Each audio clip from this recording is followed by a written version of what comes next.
ጭራሽ አልፋችሁ ደግሞ ጭራሽ ሂዳችሁ ሰራዊት ተመድቦ ወደ ሸዋ የጎጃም ለዛ ነው እንደ ማነው መንዚዮ የተባለ ሰውዬ ትናንትና ከጎጃም ተነስቶ የሚሄድ ሸዋ ሊሄድለት የፈለገው ሰራዊት ስለቀረበት ነው ጎጃም ሲሰድብ የነበረው እንደ መንዚዮ የተባለ ጥንባታ ማለት ነው። ምን ወሎ አይቀርብም እንዴ ለሸዋ አብራችሁ አይደል የምትሰሩት እንዴ? ከወሎ ጋር ከቤት አማራ ጋር አብራችሁ ጀነራሉስ የገባው ሸዋ አይደለም እንዴ? አብራችሁ አይደል እንዴ የምትሰሩት? ጎጃም ላይ የምትንጠለጠለው ምን አባክ ነው? ያንጠልጥልህና አንተ ከካም ማለት ነው። እስከዛሬ ድረስ አፋችንን ዘግተን የተቀመጥ ነው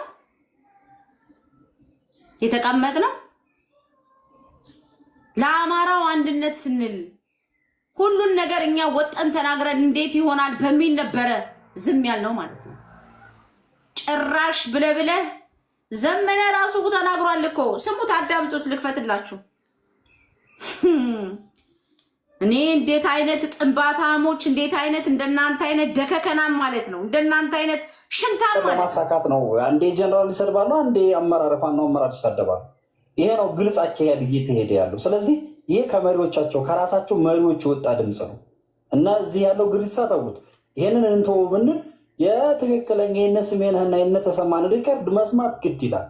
አማራ ከሆንክ ይሄን መስማት አለብህ። አካባቢ ሳይሆን አማራ ከሆንክ ይሄንን መስማት አለብህ፣ ግዴታ ማለት ነው። ውዴታ ሳይሆን ግዴታ። ዋና ቦታውን ለእኛ ይስጡን፣ በመሳሪያ ቁጥር ጭምር እንሄዳለን ነው እየተባለ ያለው። እስኪ እናወራ ከተባለ እንደው በየትኛው እውቀት ነውስ እነ ዝናቡ ልንገረው ጀነራል ተፈራ ማሞን እኩል ሆነው በሚዛንስ የሚቀመጡት? በአካባቢ ብዛት ነው። ስለዚህ እውነቱን ሀቅ አዎ፣ አንተ ከአካባቢ ብዛት፣ በጦር ብዛት፣ በመሳሪያ ብዛት፣ መንግስትን በማንበርከክ ብዛት ነው አንተ ሽንታ ማለት ነው።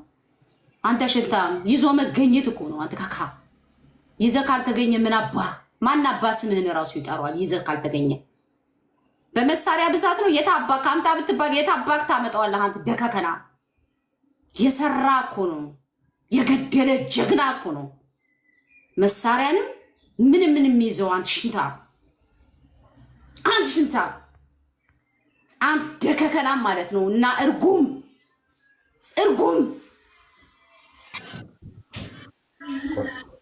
እንዳታሳልፊኝ እዚህ ጋር መጨመር አለ።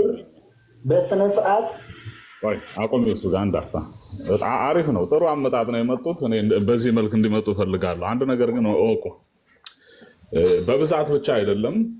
እኔ ትናንትና ስናገር ነበር፣ ዛሬም እናገራለሁ። ጀነራል ተፈራ ማሞ ጀነራልነቱን ማንም አንጠቅም። በአማራ ብሔርተኝነት ትግል